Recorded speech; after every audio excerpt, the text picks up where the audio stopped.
መጽሐፈ ኩፋሌ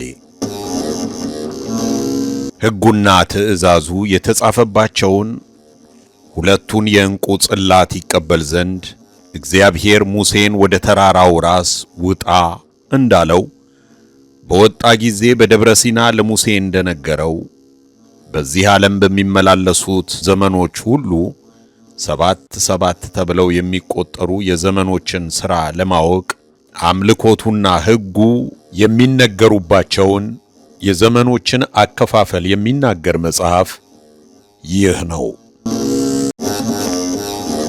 መጽሐፈ ኩፋሌ ምዕራፍ 1። የእስራኤል ልጆች ከግብጽ በወጡበት በመጀመሪያው ዘመን እንዲህ ሆነ። በሦስተኛው ወር ያ ወር በባተ በ16ኛው ቀን እግዚአብሔር ከኔ ዘንድ ወደዚህ ተራራ ውጣ፣ በጻፍኸውም መጠን ልብ ታስደርጋቸው ዘንድ ሕጉና ሥርዓቱ የተጻፈባቸውን ሁለቱን የዕንቁ ጽላት እሰጥሃለሁ ብሎ ለሙሴ ተናገረ። ሙሴም ወደ እግዚአብሔር ተራራ ወጣ። የእግዚአብሔርም ብርሃን በደብረ ሲና ተገለጠ። 6 ቀንም ደመና ጋረደው። በሰባተኛይቱም ቀን በደመና መካከል ሆኖ ሙሴን ጠራው። የእግዚአብሔርም ብርሃን በተራራው ራስ ላይ እንደ እሳት ሲነድ አየ። ሙሴም በተራራው ላይ 40 ቀንና 40 ሌሊት ተቀመጠ። እግዚአብሔርም ያለፈውንና የሚመጣውን ሕጉ የሚጠበቅበትንና አምልኮቱ የሚነገርበትን የዘመኑን ሁሉ አከፋፈል ነገር አመለከተው። እንዲህም አለው፣ በዚህ ተራራ ላይ እኔ በምነግርህ ነገር ሁሉ ልብህን አኑር። በአንተና በእኔ መካከል በደብረ ሲና ዛሬ ለልጆቻቸው የሚደረገውን እኔ የምሠራውን ሥርዓት ለማስፈረስ ስለሰሩት ኀጢአት ሁሉ እንደተለየኋቸው ልጆቻቸው ይሰሙ ዘንድ በመጽሐፍ ጻፈው። ይህ ሁሉ ነገር በእነርሱ ላይ በመጣባቸው ጊዜ እንዲህ ይናገራል። በፈረድሁባቸው ሁሉ በሥራቸውም ሁሉ ከእነርሱ ይልቅ እኔ እውነተኛ እንደሆንሁ ያውቃሉ፣ ከእነርሱም ጋር ያለሁ እንደሆንሁ ያውቃሉ። አንተም እኔ ዛሬ የነገርሁህን ይህን ሁሉ ነገር ጻፍ፣ እኔ ቁጣቸውን አውቃለሁና ማርና ወተትን የምታስገኝ ሀገርን ለልጆቻችሁ እሰጣለሁ ብዬ ለአብርሃምና ለይስሐቅ ለያዕቆብም ወደ ማልሁላቸው ሀገር ላስገባቸው አንገታቸው ደንዳና እንደሆነ አውቃለሁና በልተውና ጠግበው ከመከራቸው ሁሉ ወደማያድናቸው ወደ ልዩ ጣዖት ይመለሳሉና ይህች መጽሐፍ በእነርሱ ላይ ሥርዓት ትሁንባቸው። እኔ የማዛቸውን ትእዛዜን ሁሉ ይዘነጋሉ፣ አሕዛብንም ተከትለው ወደ ኀጢአታቸው ይሄዳሉና ለጣዖቶቻቸውም ይገዛሉና በእነርሱም መከራና ጭንቀት ጦርንም ለማምጣት መሰናክል ይሆንባቸዋል። ብዙ ሰዎች ይጠፋሉ፣ ተይዘውም በጠላቶቻቸው እጅ ይወድቃሉ።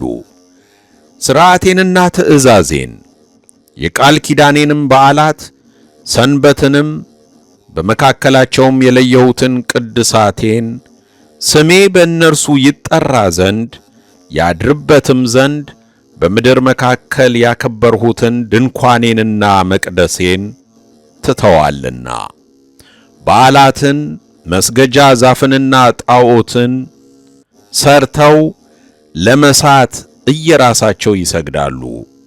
ልጆቻቸውንም ለአጋንንት በልቦናቸው ስተው ለሰሩትም ጣዖት ሁሉ ይሰዋሉ። እዳኝባቸውም ዘንድ ወደ እነርሱ ምስክሮችን እልካለሁ፣ ነገር ግን አይሰሙም። ምስክሮችንም ይገድላሉ፣ ሕግን የሚሹ ሰዎችንም ይገድሏቸዋል፣ ከሀገርም አስወጥተው ይሰዷቸዋል፣ ሁሉንም ያቦዝናሉ። በዓይኖቼ ፊት ክፉ ሥራ መሥራት ይጀምራሉ። ከእነርሱም ፊቴን እመልሳለሁ፣ ለመበዝበዝና ለመማረክ ለመዘረፍም ይሆኑ ዘንድ በአሕዛብ እጅ አሳልፌ እሰጣቸዋለሁ። ከኢየሩሳሌምም መካከል አርቃቸዋለሁ፣ በአሕዛብም መካከል እበትናቸዋለሁ። ሕጌን ሁሉ ትእዛዜንም ሁሉ ፍርዴንም ሁሉ ሥርዓቴንም ሁሉ ይዘነጋሉ። የወሩን መባቻና ሰንበትን በዓሉንና ኢዮቤልዩን ሥርዓቱንም ይዘነጋሉ። ከዚህ በኋላ በፍጹም ልባቸው በፍጹም ነፍሳቸው በፍጹም ኃይላቸውም ከአሕዛብ መካከል ወደ እኔ ይመለሳሉ።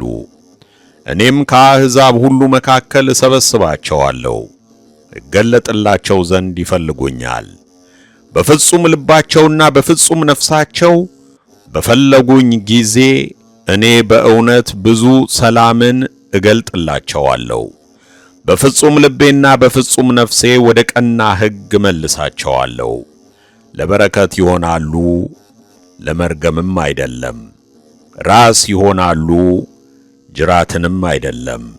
በመካከላቸውም መቅደሴን እሠራለሁ፣ ከእነርሱም ጋር እኖራለሁ፣ አምላካቸውም እሆናቸዋለሁ። እነርሱም በሚገባ በእውነት ሕዝቤ ይሆናሉ። እኔም እግዚአብሔር አምላካቸው ነኝና አልተዋቸውም አልለያቸውምም። ሙሴም በግንባሩ ተደፍቶ ጸለየ፣ እንዲህም አለ።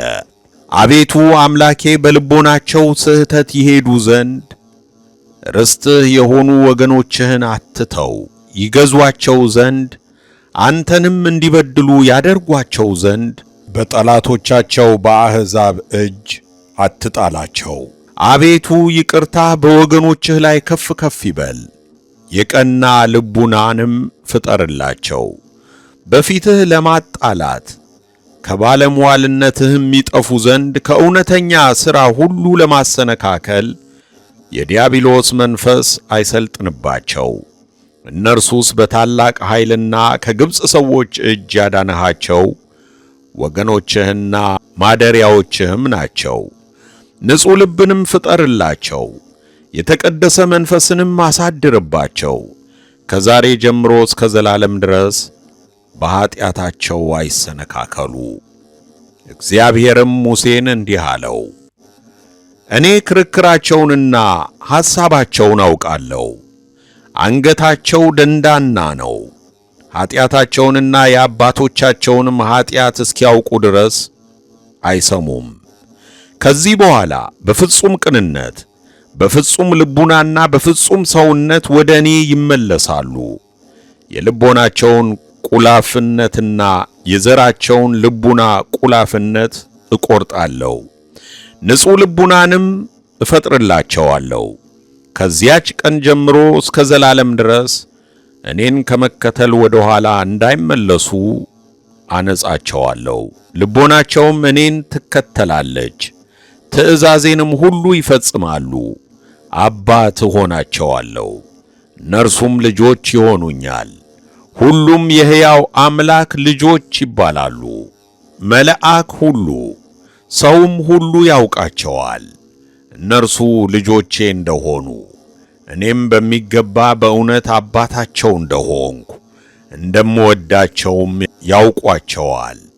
አንተም በዚህ ተራራ ላይ እኔ የምነግርህን ይህን ነገር ሁሉ የፊቱንና የኋላውን ይመጣ ዘንድ ያለውንም ሕጉና አምልኮቱን በሚነገሩበት በዓመቱ ቁጥር እስከ ዘላለም ድረስ የሚሆነውን የዘመኑን አከፋፈል ሁሉ እኔም ወርጄ በዘመኑ ሁሉ ከእነርሱ ጋር እስክኖር ድረስ የሚደረገውን ሁሉ ጻፍ።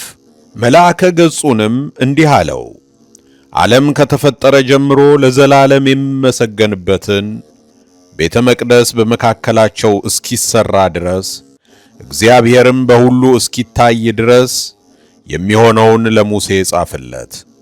እኔ የእስራኤል አምላክ እንደሆንኩ ለያዕቆብ ልጆች ሁሉ አባት እንደሆንሁ በደብረ ጽዮንም ለዘላለም ንጉሥ እንደሆንሁ ሁሉ ያውቃል። ጽዮን እስራኤልምም የከበረች ትሆናለች።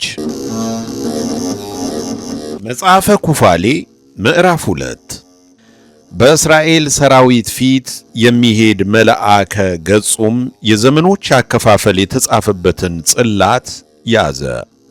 ይኸውም ለሕግና ለምስክርነት በሱባኤ የሚቆጠረው የዘመኑ አከፋፈል ከዓለም ፍጥረትና አዲስ ፍጥረት ከተፈጠረበት ቀን ጀምሮ ሰማያትና ምድር ፍጥረታቸውም ሁሉ የሰማይ ሰራዊት እንደመሆናቸው እስኪታደሱ ድረስ ያለው የተጻፈበት ነው። የምድር ፍጥረት ሁሉ እንደመሆናቸውም የእግዚአብሔር መቅደስ በኢየሩሳሌምና በደብረ ጽዮን እስኪሰራ ድረስ ብርሃናትም ሁሉ ከእስራኤል ለተመረጡ ሰዎች ሁሉ ለደህንነት፣ ለሰላምና ለበረከት ሊሆኑ እስኪታደሱ ድረስ ከዚህች ቀን ጀምሮ እስከ ምድር ዘመን ሁሉ እንደዚሁ ይሆን ዘንድ የሚደረገው ሁሉ የተጻፈበት ነው። መልአከ ገጹም በእግዚአብሔር ቃል ሙሴን እንዲህ አለው። እግዚአብሔር አምላክ በስድስተኛው ቀን ፍጥረቱን ሁሉ ፈጥሮ እንደጨረሰ የፍጥረትን ነገር ሁሉ ጻፍ። በሰባተኛይቱ ቀን እንዳረፈ ከዕለታቱም ሁሉ እንደለያት ለሥራውም ሁሉ ምልክት አድርጎ እንዳኖራት ጻፍ። በመጀመሪያይቱ ቀን በላይ ያሉ ሰማዮችን ፈጥሯልና ምድርንና ውሃዎችንም በፊቱ የሚያገለግል ፍጥረትን ሁሉ ፈጥሯልና መላእክተ ገጽንም የሚያመሰግኑ መላእክትንም በእሳት አካል ላይ የተሾሙ መላእክትንም በንፋስ አካል ላይ የተሾሙ መላእክትን በብርሃንና በጨለማ አካል ላይ የተሾሙ መላእክትንም በበረድና በውርጭ አካል ላይ የተሾሙ መላእክትንም በውሃ ላይ የተሾሙ መላእክትን በነጎድጓድና በመብረቅ ላይ የተሾሙ መላእክትን በቁርና በውርጭ በክረምትና በመጸው በጸደይና በበጋ በሰማይና በምድር ባሉ ነፍሳት ሁሉ የተሾሙ መላእክትን በወንዙ ሁሉ በጨለማና በብርሃን በንጋትና በምሽት በባሕርይ ዕውቀቱ ባዘጋጃቸው ላይ የተሾሙ መላእክትን ፈጥሯልና ያን ጊዜም ሥራውን አይተን ስለ ሠራው ሥራ ሁሉ በፊቱ ፈጽመን አመሰገን ነው። በመጀመሪያይቱ ቀን 7 ታላላቅ ሥራዎችን ሰርቷልና በሁለተኛይቱም ቀን በሐኖስና በውቅያኖስ መካከል ጠፈርን አድርጓልና በዚያችም ቀን ውሃዎች ተከፍለው እኩሌቶቹ ወደ ላይ ወጥተዋልና እኩሌቶቹ ከጠፈር በታች ወዳለው ወደ ምድር መካከል ወርደዋልና በሁለተኛው ቀን ይህን ሥራ ብቻ ሠራ። በሦስተኛይቱም ቀን ውሃዎች ከምድር ላይ ወደ አንዱ ቦታ ሄደው ይወሰኑ፣ ምድርም ትገለጥ ብሎ እንደ ተናገረ አድርጓልና ውሃዎችም እንዳዘዛቸው እንደዚሁ ተዘጋጁ። ከምድር ፊት ወደ አንድ ቦታ ሄደው ከዚህ ከጠፈር በታች በውቅያኖስ ተወሰኑ፣ ምድርም ተገለጠች። በዚያችም ቀን በየመወሰኛቸው የባሕር ጥልቆችን ፈጠራቸው። ፈሳሾችንም ሁሉ የውሆችንም መወሰኛዎች በተራራዎች ስር በምድር ውስጥ ምንጮች ሁሉና በተራራዎች ስር ያሉ የውሃዎችን መወሰኛዎች ሁሉ በምድር ያሉ የውሃዎችንም ጉድጓድ ሁሉ ፈጠረላት። በየዘሩም የሚዘራውን ዘር የሚበላውንም ዘር ሁሉ የሚያፈሩ እንጨቶችንና ዛፎችንም በገነትም ለተድላ የተፈጠሩ ተክሎችን በሦስተኛይቱ ቀን እነዚህን 4ቱን ታላላቆች ፍጥረቶች ፈጠረ። በአራተኛይቱም ቀን ጨረቃንና ፀሐይን ከዋክብትንም ፈጥሮ በዓለሙ ሁሉ ያበሩ ዘንድ በጠፈር አኖራቸው። ሌሊትንና ቀንንም አስገዛቸው። በብርሃንና በጨለማ መካከልም ለመለየት ድንበር አደረጋቸው። እግዚአብሔርም በምድር ላይ ለቀኖችና ለሱባኤዎች፣ ለወሮችና ለበዓሎች፣ ለዓመታትና ለኢዮቤላት፣ በዓመት ለሚመላለሱ ሰዓቶችም ሁሉ ታላቅ ምልክት እንዲሆን በብርሃንና በጨለማ መካከልም ድንበርን እንዲለይ በምድር ላይ የሚበቅለውና የሚያድገው ሁሉ ይድን ዘንድ ለማዳን ፀሐይን ፈጠረ። በአራተኛይቱ ቀን እነዚህን ሦስቱን ፍጥረቶች ፈጠረ። በአምስተኛይቱም ቀን በጥልቅ ውሃዎች መካከል ያሉትን ታላላቅ ዓሣ አንበሪዎችን ፈጠረ።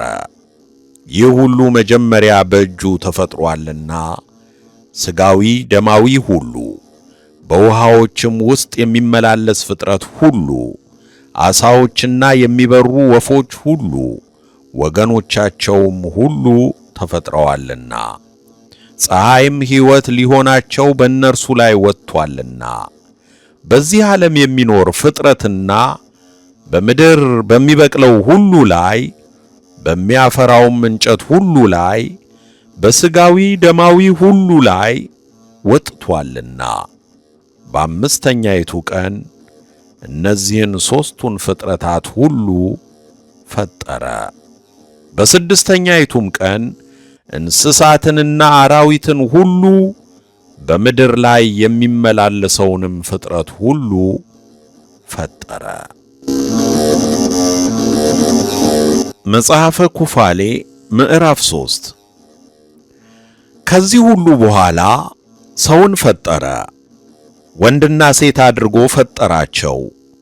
በምድር ላይና በባሕር ውስጥ ባለውም ሁሉ ላይ አሰለጠነው። በሚበሩ አዕዋፍ ላይና በአራዊት ላይ፣ በእንስሳት ላይና በምድር ላይ በሚንቀሳቀሰው ላይ፣ በምድርም ሁሉ ላይ በዚህም ሁሉ ላይ አሰለጠነው። በስድስተኛይቱ ቀን እነዚህን 4 ዓይነት ፍጥረታትን ፈጠረ። ሁሉም 22 ዓይነት ፍጥረት ሆነ። በስድስተኛይቱም ቀን በሰማይና በምድር በባሕሩና በጥልቁ ውስጥ በብርሃንና በጨለማ መካከል በሁሉም ላይ ያለውን ፍጥረት ሁሉ ፈጥሮ ፈጸመ። 6 ቀን ሥራ ሰርተን በሰባተኛይቱ ቀን ከሥራ ሁሉ እናርፍ ዘንድ ታላቅ ምልክት ሰባተኛይቱን ቀን ሰጠን። መላእክተ ገጽ ሁሉና የምስጋና መላእክት ሁሉ እነዚህ ሁለቱ ታላላቅ ወገኖች ናቸው። ከእነርሱ ጋር በሰማይና በምድር ይህን እናከብር ዘንድ አዘዘን። እንዲህም አለን፣ እነሆ እኔ ከአሕዛብ መካከል ሕዝብን እለያለሁ፣ እነርሱ ሰንበትን ያከብራሉ። ለእኔም ሕዝብ አድርጌ እለያቸዋለሁ፣ የሰንበትንም ቀን እንደ ቀደስኳት እባርካቸዋለሁ። ለእኔም እለያቸዋለሁ፣ እንዲህም እባርካቸዋለሁ፣ ሕዝቤም ይሆናሉ፣ እኔም አምላክ እሆናቸዋለሁ። በሁሉም ካየሁት የያዕቆብን ዘር መረጡ፣ ለእኔም የበኩር ልጅ አድርጌ ጻፍሁት፣ ለዘላለምም ቀደስሁት። ከሥራ ሁሉ ያርፉባት ዘንድ የሰንበታትን ቀን አመለክታቸዋለሁ። እንደዚሁም በዓል ያከብሩባት ዘንድ ምልክት አደረግኩባት። እነርሱም በሰባተኛይቱ ቀን ለመብላትና ለመጠጣት ሁሉን የፈጠረ እግዚአብሔርንም ለማመስገን ከእኛ ጋር ነበሩ። ከእኛ ጋርም በአንድነት ያርፉ ዘንድ ከአሕዛብ ሁሉ ተለይቶ የሚታይ ሕዝብን ባረከ፣ ቀደሰም። በዘመኑ ሁሉ በፊቱ የሚቀበለውን በጎ መዓዛ ያርግ ዘንድ በፊቱ መሥዋዕትን ሰዋ። ከአዳም ጀምሮ እስከ ያዕቆብ ድረስ ያሉ አበው 22 ናቸው። እስከ ሰባተኛይቱም ቀን ድረስ 22 ዓይነት ፍጥረት ተፈጠረ። ይህም የተባረከና የተቀደሰ ሰንበቱ ነው። እርሱም ብሩክና ቅዱስ ነው። ይህም ከዚህ ጋር ለምስጋናና ለበረከት ሆነ። ቀድሞ ሰባተኛው ቀን እንደ ተቀደሰና እንደ ተባረከ በዘመኑ ሁሉ ለምስክሩና ለሕጉ የተባረኩና የተቀደሱ ይሆኑ ዘንድ ይህ ለእነርሱ ተሰጠው። በመጀመሪያይቱ ሱባኤ ሰማይና ምድርን በ6 ቀን የተፈጠረውንም ፍጥረት ሁሉ ፈጠረ። እግዚአብሔርም ለፍጥረቱ ሁሉ የተቀደሰች የበዓል ቀንን ሰጠ። ስለዚህም ሥራን ሁሉ የሚሰራባት ሁሉ ይሞት ዘንድ የሚሽራትም ሞትን ይሞት ዘንድ አዘዘ።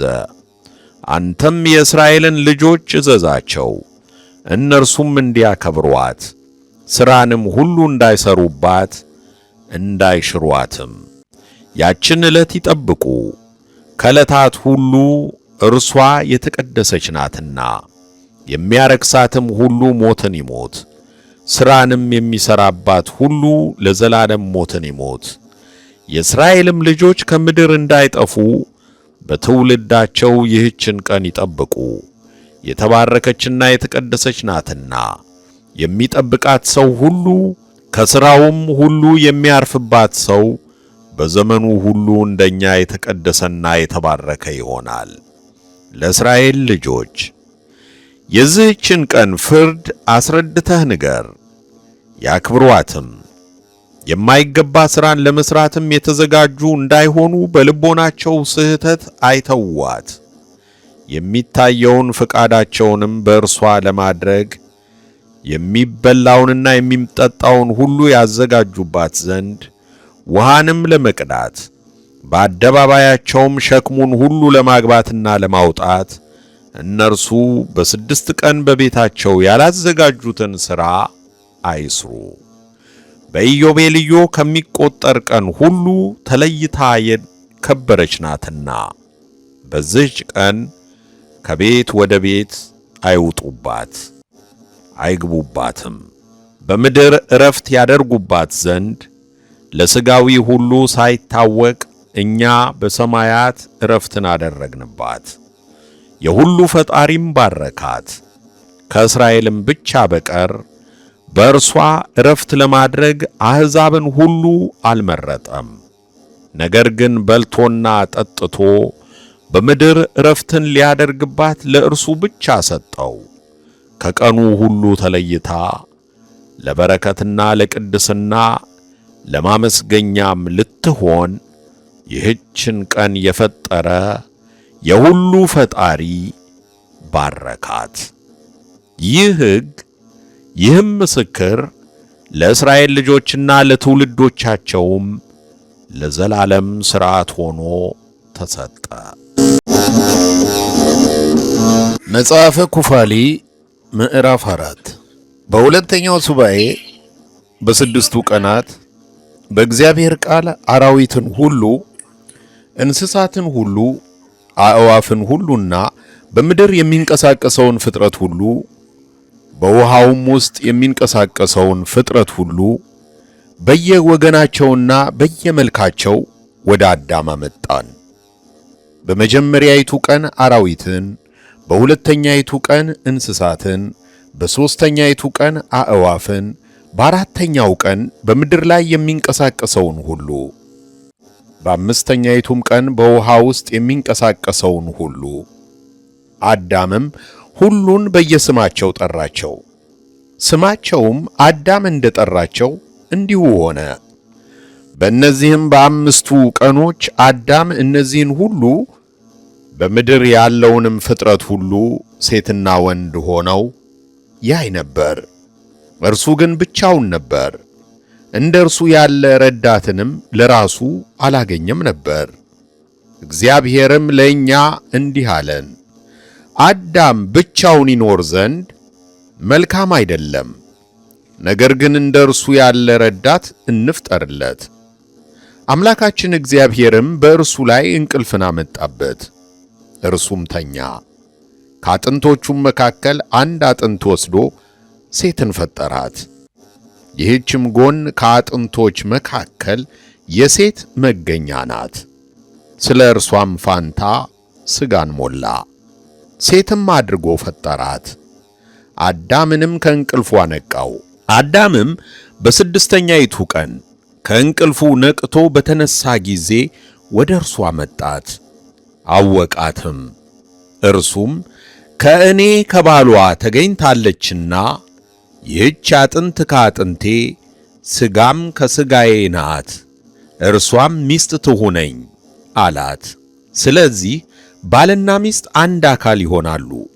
ስለዚህም ሰው አባቱንና እናቱን ይተዋል፣ ከሚስቱም ጋር አንድ ይሆናል፣ አንድ አካልም ይሆናሉ።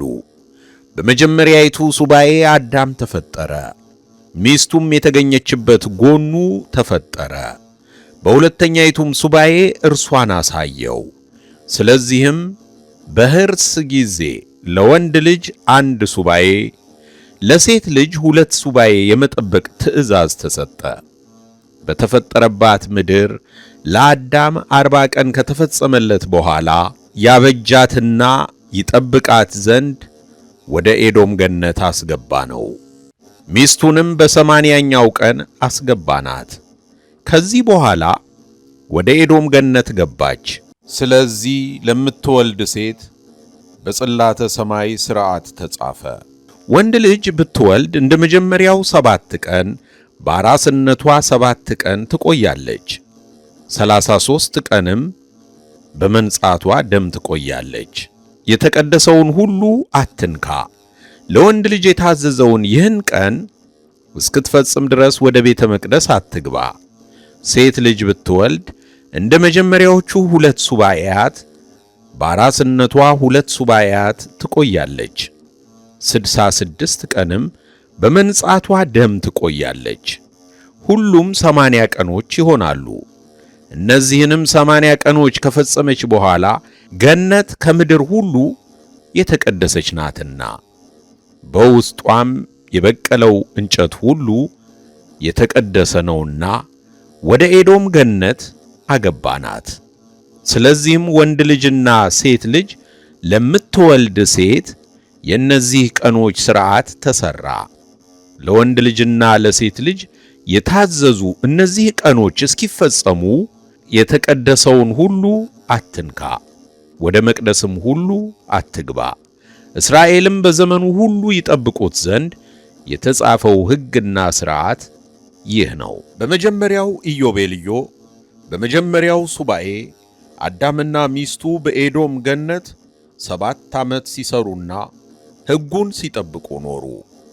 ሥራንም ሰጠነው፣ ለማገልገልም ተገልጦ የሚታየውን ሥራ ሁሉ እያስተማርነው ኖርን። እርሱም እየሠራ ኖረ። እርሱ ግን ራቁቱን ነበር። ራቁቱንም እንደሆነ አያውቅም ነበር፣ አያርፍምም ነበር። ተክልንም ከወፎችና ከአራዊት ከእንስሳትም ይጠብቅ ነበር። ፍሬውንም ለቅሞ ይበላ ነበር። የተረፈውንም ለእርሱና ለሚስቱ ያኖር ነበር፣ የሚጠብቀውንም ያኖር ነበር።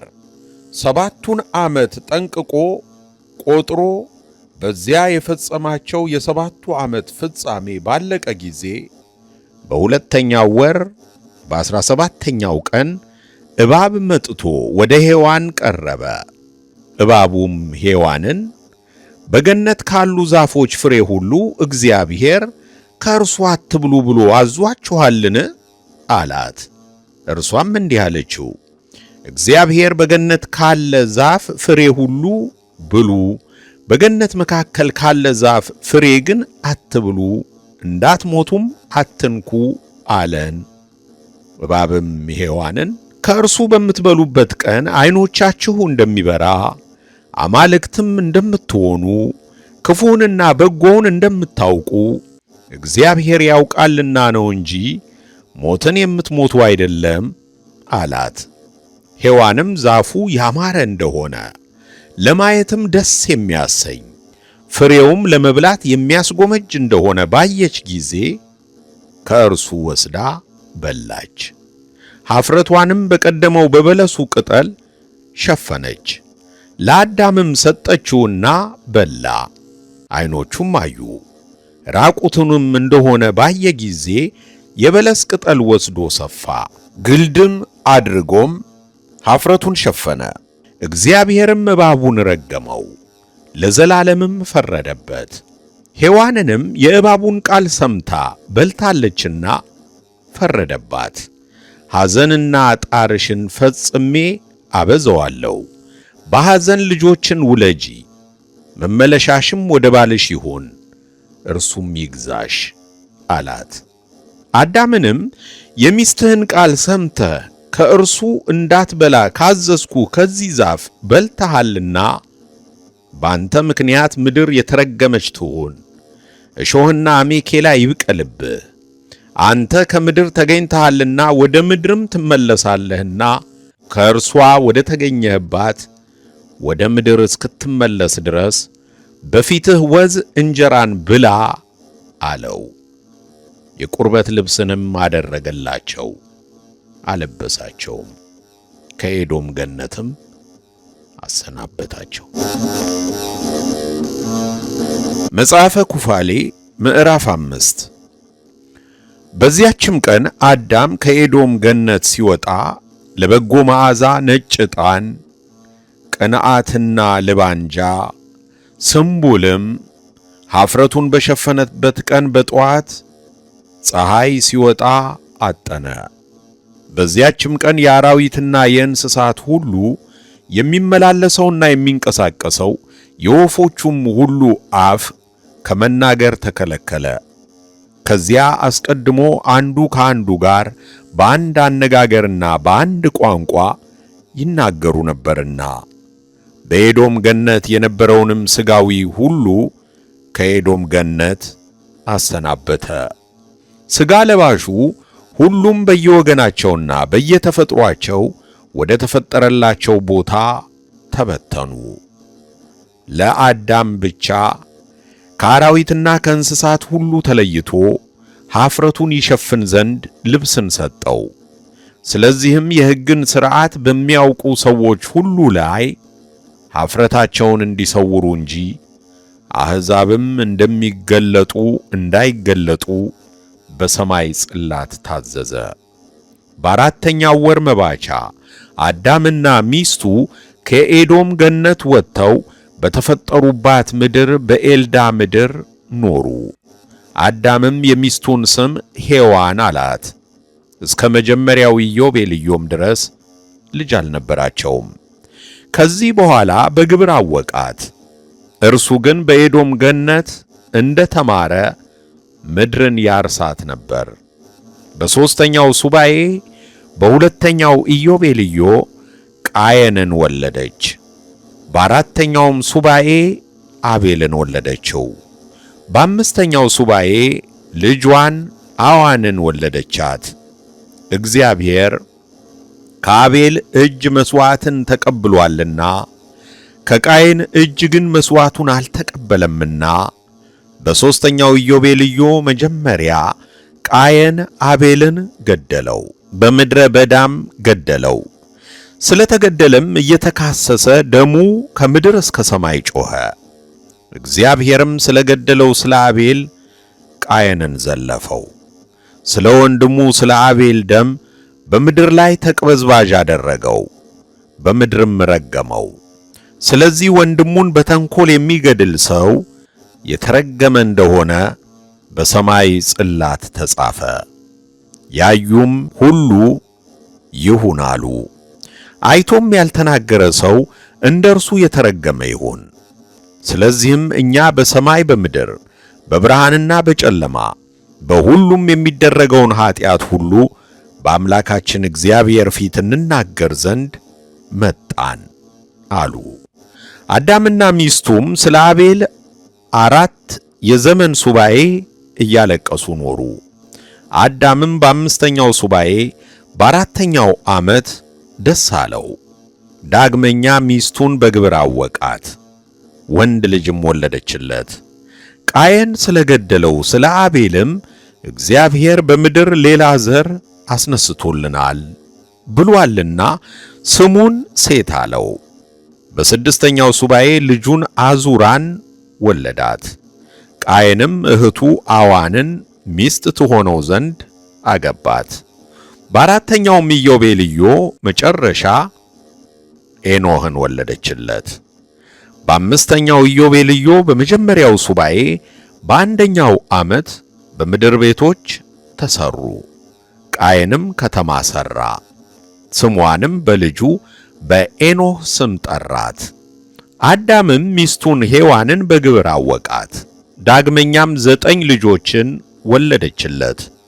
ሴትም በአምስተኛው ኢዮቤልዩ በአምስተኛው ሱባኤ እህቱን አዙራን ሚስት አድርጎ አገባት። በአራተኛውም ዓመት ሄኖስን ወለደችለት። እርሱም በምድር ላይ የእግዚአብሔርን ስም መጥራት የጀመረ ነው። በሰባተኛው ኢዮቤልዩ በሦስተኛው ሱባኤ ሄኖስ ሚስት ትሆነው ዘንድ እህቱ ኖአምን አገባ። በአምስተኛውም ሱባኤ በሦስተኛው ዓመት ወንድ ልጅ ወለደችለት። ስሙንም ቃይናን አለው። በስምንተኛው ኢዮቤልዩ መጨረሻ ቃይናን እህቱን ሞዓሊሊትን ሚስት አድርጎ አገባት። በዘጠነኛው ኢዮቤልዩ በመጀመሪያው ሱባኤ በዚህም ሱባኤ በሦስተኛው ዓመት ወንድ ልጅን ወለደችለት። ስሙንም መላልኤል አለው። በአስረኛው ኢዮቤልዩ በሁለተኛው ሱባኤ መላልኤል ሚስት ትሆነው ዘንድ የአባቱን ወንድም የበራኬልን ልጅ ዲናን አገባ። በሦስተኛው ሱባኤ በስድስተኛው ዓመት ወንድ ልጅን ወለደችለት። ስሙንም ያሮድ አለው። በዘመኑ ትጉሃን የተባሉ የእግዚአብሔር መላእክት በምድር የሰው ልጆችን ያስተምሩ ዘንድ በምድርም ፍርድን፣ ቅንነትን ያደርጉ ዘንድ ወደ ምድር ወርደዋልና። ያሮድም በ11ኛው ኢዮቤልዩ ሚስት አገባ። ስሟም ባረካ ይባላል። ይህችውም የአባቱ እህት የራሱኤል ልጅ ናት። በዚህም ኢዮቤልዩ በአራተኛው ሱባኤ ሚስት አገባ። በዚህ ኢዮቤልዩ በአራተኛው ዓመት በአምስተኛው ሱባኤ ወንድ ልጅን ወለደችለት። ስሙንም ሄኖክ አለው። እርሱም አስቀድሞ በምድር ላይ ከተወለዱ ሰዎች ይልቅ መጽሐፍንና ትምህርትን ጥበብንም ተማረ። ሰዎች በየወራቸው እንደ ሥርዓታቸው የዘመናትን ጊዜ ያውቁ ዘንድ እንደ ወራቸው ሥርዓት የሰማይን ምልክት በመጽሐፍ ጻፈ። እርሱም አስቀድሞ ምስክርን ጻፈ፣ ለሰው ልጆችም በየወገናቸው አሰማባቸው። እርሱም በሱባኤ የሚቆጠሩ ቁጥሮችን ተናገረ። የዘመኖችንም ቀኖች እርሱ ተናገረ፣ ወሮችንም ሠራ። እኛም እንደነገርነው ዘመኖችን የሚቆጥሩባቸው ሱባኤዎችን ተናገረ። የተደረገውንና ገና የሚደረገውን ቁርጥ ፍርድ እስከሚደረግበት ቀን ድረስ በዘመናቸው በሰው ልጆች ላይ የሆነውንና የሚሆነውን ሌሊት በራእይ አየ፣ አወቀም፣ ለምስክርነትም ጻፈው። በሰው ልጆችም ሁሉ ላይ በየትውልዳቸው በምድር ምስክር ሊሆን አኖረው። በ12ኛውም ኢዮቤልዩ በሰባተኛው ሱባኤ ሚስት አገባ። ስሟም አድኒ ይባላል። ይህችውም የዳንኤል ልጅ የአባቱ እህት ልጅ ናት። ለእርሱም ሚስት ልትሆነው አገባት። በዚህም ሱባኤ በስድስተኛው ዓመት ወንድ ልጅን ወለደችለት። ስሙንም ማቱሳላ ብሎ ጠራው። ከዚህ በኋላ ከአምላክ መልእክት ጋር 6 የኢዮቤላት ዘመኖችን ኖረ። በምድርም ያለውን ሁሉ በሰማይም ያለውን የፀሐይን ሥልጣን አሳዩት። ሁሉንም ጻፈ። ከሰው ልጆች ጋር በኃጢአት አንድ ሆነው በደል በሠሩት በትጉሃንም አዳኘባቸው። እነዚህ ከሰው ልጆች ጋር ይረክሱ ዘንድ በግብርም አንድ ይሆኑ ዘንድ ጀምረዋልና ሄኖክም በሁሉ ላይ አዳኘባቸው። ከሰው ልጆችም መካከል ተወሰደ፣ ለጌትነትና ለክብርም ወደ ኤዶም ገነት ወሰድነው። እነሆ እርሱ በዚያ የዘላለም ቅጣትንና ቁርጥ ፍርድን የአዳምንም ልጆች ኀጢአት ሁሉ ይጽፋል፣ ለሰው ሁሉ ልጅ ያሰማ ዘንድ ቁርጥ ፍርድንም እስከሚደረግባት ቀን ድረስ የሰውን ሁሉ ሥራ ይናገር ዘንድ እርሱ ለምልክት ተሰጥቶአልና። ስለ እርሱ በኤዶም ምድር ላይ ሁሉ የጥፋት ውሃን አመጣ። እርሱም እግዚአብሔር የሚቀበለውን ዕጣን በሰርክ አስቀድሞ ዕጣን በሚቃጠልበት በተቀደሰው ተራራ ላይ አጠነ። ለእግዚአብሔር በምድር 4 ቦታዎች አሉትና እነዚህም የኤዶም ገነትና ደብረ ዘይት። ይህም ዛሬ አንተ በውስጡ ያለህበት ደብረ ሲናና ምድርን ለማንጻት በሚደረግ በአዲስ ፍጥረት የሚነጻ ደብረ ጽዮን ናቸው። ስለዚህም ምድር ከበደልና ከርኩሰት ሁሉ ለልጅ ልጅ ዘመን ትነጻለች። 14ኛው ኢዮቤልዩ ማቱሳላ ሚስቱን አድናን አገባ። ይህችውም የአባቱ እህት ልጅ የእዝራኤልም ልጅ ናት። በስድስተኛውም ሱባኤ በአንደኛው ዘመን ልጅን ወለደ። ስሙንም ላሜህ አለው። በ15ኛው ኢዮቤልዩ በሦስተኛው ሱባኤ ላሜህ ሚስት አገባ። ስሟም ቤቴናስ ይባላል። ይህችውም የአባቱ የእህት ልጅ የበራኬኤም ልጅ ናት። ሚስት ትሆነውም ዘንድ አገባት። መጽሐፈ ኩፋሌ ምዕራፍ 6 በዚህም ሱባኤ ወንድ ልጅን ወለደችለት። ከሥራዬ ሁሉና ከሐዘኔ ሁሉ እግዚአብሔርም ከረገማት ምድር የሚያረጋጋኝ ነው ሲል ስሙን ኖህ አለው። በ19ኛው ኢዮቤልዩ መጨረሻ በሰባተኛው ሱባኤ በስድስተኛው ዓመት አዳም ሞተ። ልጆቹም ሁሉ በተፈጠረበት ምድር ቀበሩት። እርሱም አስቀድሞ በምድር ተቀበረ። ከ1000 ዓመትም 70 ዓመትን አጎደለ።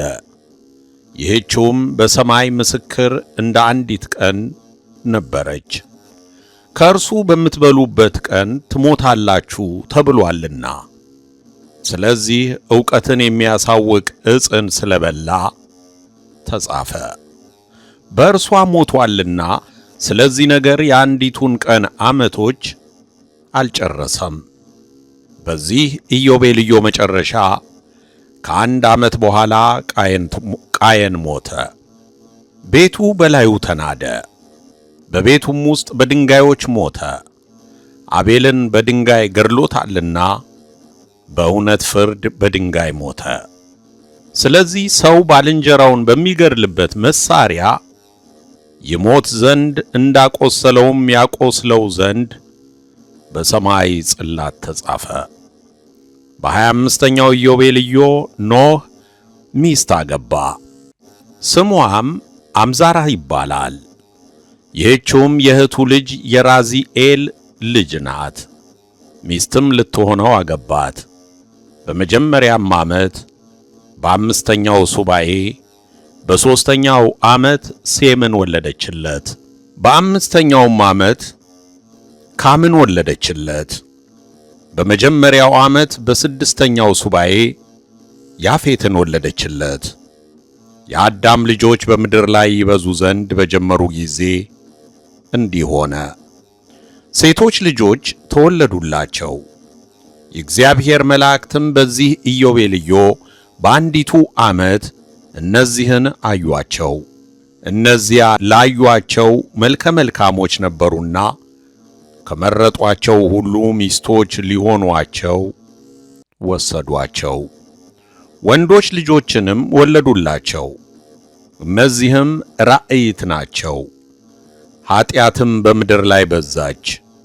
ሥጋ ለባሹም ሁሉ ከሰው ጀምሮ እስከ እንስሳና እስከ አራዊት እስከ ወፎችም በምድር ላይ እስከሚኖረውም ሁሉ ድረስ መንገዱን አጠፋ። ሁሉም መንገዳቸውንና ሥርዓታቸውን አጠፉ። እርስ በርሳቸውም ይበላሉ ጀመር። ኀጢአትም በምድር ላይ በዛች።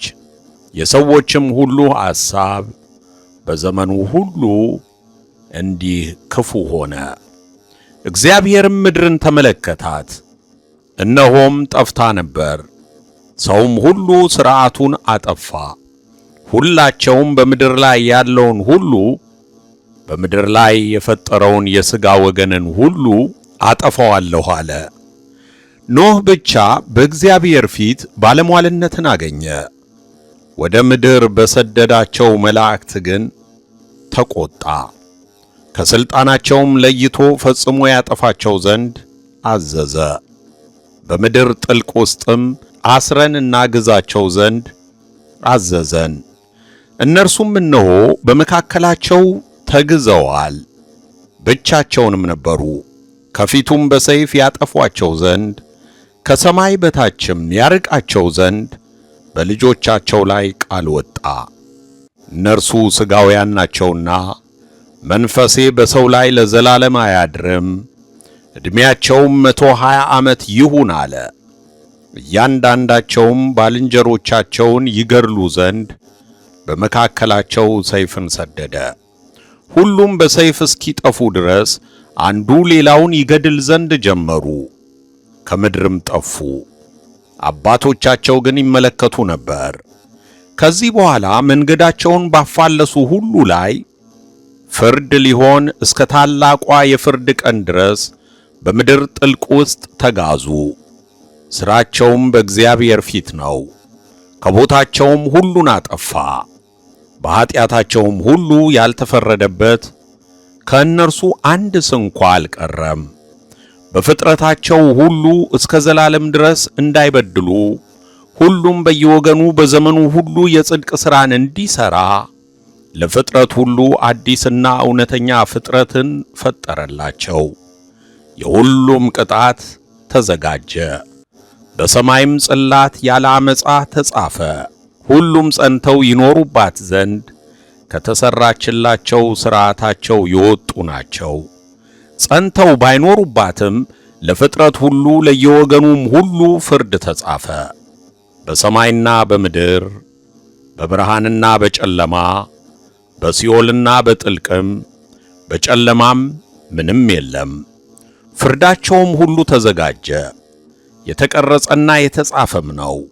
ስለዚህም ታላቁን እንደ ታላቅነቱ ታናሹንም እንደ ታናሽነቱ እያንዳንዱን እንደ ኀጢአቱ ይፈርድበታል። እርሱ ፊት አይቶ የሚያደላ አይደለም። ለእያንዳንዱ ፍርድ አደርጋለሁ ባለ ጊዜ እርሱ መማለጃን የሚቀበል አይደለም። እያንዳንዱም በምድር ላይ ያለ ሰው ያለውን ሁሉ ቢሰጥ ፊትን አይቶ አያደላም። የእውነተኛ ዳኛ ነውና ከእርሱ መማለጃ አይቀበልም። ይህ በእስራኤል ልጆች ላይ ተጽፎ ተሠራ። በእውነትም ወደ እርሱ ከተመለሱ በደላቸውን ሁሉ ይቅር ይላቸዋል፣ ኀጢአታቸውንም ሁሉ ያስተሰርይላቸዋል። ከኀጢአታቸውም ሁሉ የተመለሱ ሰዎች ሁሉ በየዓመቱ አንድ ጊዜ ይቅር ይባሉ ዘንድ ተጽፎ ተሠራ። ከጥፋት ውሃም አስቀድሞ ሥርዓታቸውንና ምክራቸውን ባጠፉ ሰዎች ሁሉ ላይ ተጻፈ። በእርሱ ምክንያት ከጥፋት ውሃ ስላዳናቸው ልጆቹ እርሱ ባለሟልነትን አግኝቶአልና ከኖህ ብቻ በቀር እነርሱ ባለሟልነትን አላገኙም። ስለ እርሱም እንደ ታዘዘ በመንገዱ ሁሉ ልቡ እውነተኛ ናትና ከተሠራለት ሕግ ሁሉ አልወጣም። እግዚአብሔርም በምድር ላይ ያለው ሁሉ ከሰው ጀምሮ እስከ እንስሳና አራዊት እስከ አዕዋፍና በምድር ላይ እስከሚንቀሳቀሰው ድረስ ይጥፉ አለ። ከጥፋትም ውሃ ያድነው ዘንድ ኖህን ለእርሱ መርከብ እንዲሠራ አዘዘው። ኖህም ዓመታት በሚቆጠሩበት በሁለተኛው ኢዮቤልዩ በአምስተኛው ሱባዔ በአምስተኛው ዓመት እንዳዘዘው ሁሉ መርከብን ሠራ። በስድስተኛውም ዓመት በሁለተኛው ወር እስከ 16ኛው ቀን ድረስ እርሱ ገባ። ያገባንለትም ሁሉ ወደ መርከብ ገባ። እግዚአብሔር በ17ኛው ቀን ማታ መርከቡን በውጪ ዘጋው። እግዚአብሔርም ሰባቱን የሰማይ ሻሻቴና ሰፊ የሆነ የጥልቁን ምንጮች አፍ በሰባት ስቁረት ከፈተ። ሻሻቴዎችም ከሰማይ 40 ቀንና 40 ሌሊት ዝናብን ያወርዱ ዘንድ ጀመሩ። የጥልቁም ምንጮች ዓለሙ ሁሉ ውሃን እስኪሞላ ድረስ ውሃዎችን ያወጡ ነበር። ውሃዎችም በምድር ላይ በዙ። ውሃውም በረጅሙ ተራራ ሁሉ ላይ 15 ክንድ ከፍ ከፍ አለ። ውሃዎችም ከፍ ከፍ አሉ። መርከቢቱም በምድር ላይ ከፍ ከፍ አለች፣ በውሃውም ላይ ትመላለስ ነበር። ውሃዎችም በምድር ላይ 5 ወር ማለት 150 ቀን ቆዩ። መርከቢቱም ሄደች። ከአራራት ተራራዎችም በአንዱ ሉባር በሚባል ተራራ ራስ ላይ አረፈች። በአራተኛውም ወር ሰፊ የሆነ የጥልቁ ምንጮች ተገቱ፣ የሰማዩም ሻሻቴ ተገታ። በሰባተኛውም ወር መባቻ የምድሩ ጥልቅ አፍ ሁሉ ተከፈተ፣ ውሃዎችም ወደ ታችኛው ጥልቅ ይወርዱ ጀመር።